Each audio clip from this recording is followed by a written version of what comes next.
Minute. स्थान Moscow का डोमोडेरोडो हवाई अड्डा। संख्या 60, जिसमें 45 बच्चे थे।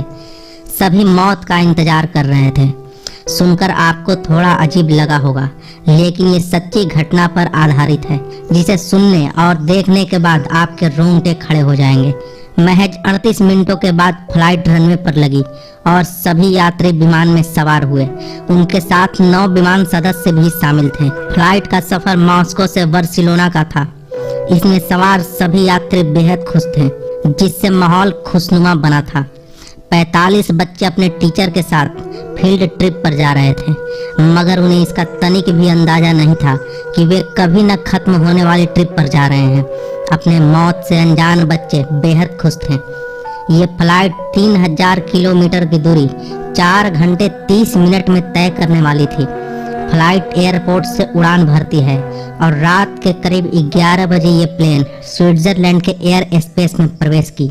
ये एयर स्पेस एक प्राइवेट कंपनी स्टार गाइड्स के द्वारा संचालित किया जा रहा था।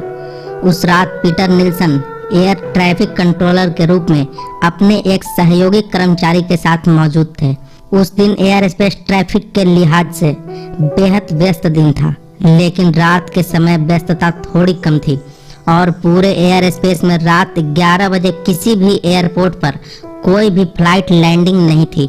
ये देखते हुए पीटर का सहयोगी अपने भी वर्क स्टेशन की जिम्मेवारी पीटर को देकर बाहर चला गया। अब पीटर दो वर्क स्टेशन को कंट्रोल कर रहा था।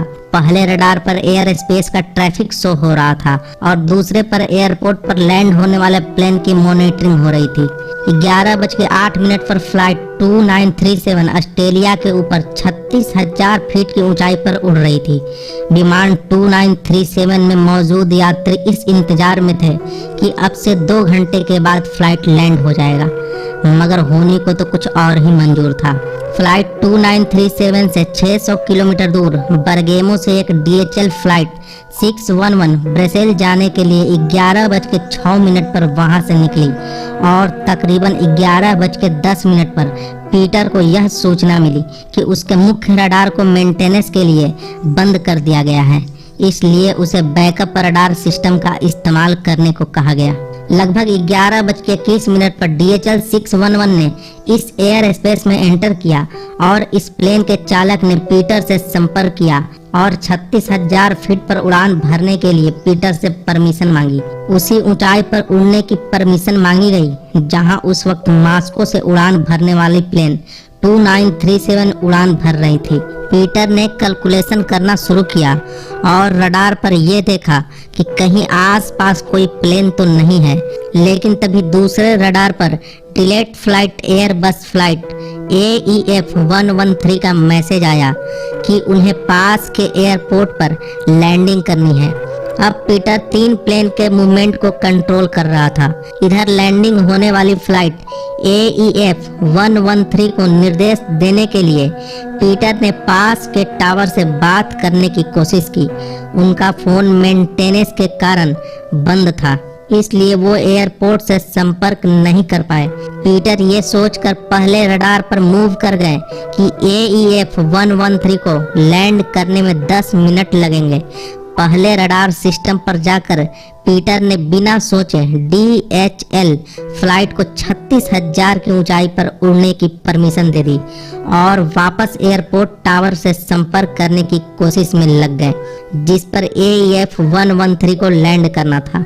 इधर DHL को परमिशन मिलने के बाद वह 36,000 फीट की ऊंचाई पर उड़ान भर रहा था। वहीं दूसरी तरफ फ्लाइट 2937 भी बिल्कुल इसी ऊंचाई पर उड़ान भर रही थी। इस समय ये दोनों फ्लाइट एक दूसरे से 48,000 फीट दूर थे और बहुत ही तेजी से एक दूसरे के करीब आ रहे थे। ये तो जाहिर सी बात थी कि कहीं न कहीं एक दूसरे को क्रॉस करते, क्योंकि दोनों का रूट सेम था और जिस गति से वे उड़ रहे थे उससे ये अंदाजा भी लगाया जा सकता था ये दोनों स्विट्जरलैंड के ऊपर एक दूसरे को क्रॉस करेंगे। दुर्घटना के महज 43 सेकंड पहले पीटर ने स्थिति की गंभीरता को समझते हुए फ्लाइट 2937 से डिसेंट परफॉर्म करने को कहा। पीटर ने फ्लाइट 2937 को निर्देश दिया कि वो अपने फ्लाइट लेवल को 360 से घटाकर 350 पर ले आए। मगर तभी 2937 का टीसीएस सिस्टम एकदम बज पड़ा और निर्देश देने लगा कि फ्लाइट का लेवल बढ़ा दिया जाए। ठीक उसी समय डीएचएल का भी टीसीएस सिस्टम एक अलार्म के साथ बजा और फ्लाइट लेवल कम करने का निर्देश दिया। बिना देर किए डीएचएल के फ्लाइट ने टीसीए के निर्देश का पालन किया और फ्लाइट लेवल तेजी से कम करने लगा। मगर दूसरी तरफ 2937 के विमान चालक कुछ समझ नहीं पा रहा था कि टीसीए रडार को फॉलो करे या पीटर की बात को माने। फ्लाइट 2937 दुविधा में पड़ गया। इस पर पीटर ने जोर देकर 2937 को डिसेंट परफॉर्म करने का आदेश दिया। दुविधा में ही फ्लाइट 2937 ने पीटर की बात मानकर अपनी ऊंचाई कम करना शुरू कर दिया। अब स्थिति ये थी कि दोनों फ्लाइट एक स्पीड से नीचे आ रहे थे, जो कि फ्लाइट 2937 के टीसीए रडार के बिल्कुल उलट था। दरअसल आपको बता दें, टीसीए सिस्टम वो ऑटोमेटिक सिस्टम होता है जो प्लेन के उड़ने की ऊंचाई, स्पीड और दूसरी चीजों को ध्यान में रखकर एक 3D मैप बनाता है, जो आसपास से गुजरने वाली प्लेनों की जानकारी देता है। जैसे ही कोई प्लेन इस प्लेन के एरिया में घुसता है, वैसे ही टीसी अलार्म बज जाता है और परिस्थिति के अनुसार एक प्लेन को डिसेंट और दूसरे प्लेन को फ्लाइंग करने का निर्देश देता है। उधर जब पीटर ने देखा कि फ्लाइट 2937 ने उसकी बात मानकर डिसेंट कर लिया है, तो वो थोड़ा निश्चिंत हो गया। उसे ये बिल्कुल भी अंदाजा नहीं था कि डीएचएल फ्लाइट भी टीसीए अलार्म के निर्देश मानकर डिसेंट कर चुका है, क्योंकि फ्लाइट 2937 से लगातार कांटेक्ट में रहने के कारण डीएचएल फ्लाइट लाखों कोशिश करने के बाद भी संपर्क नहीं कर पाया था।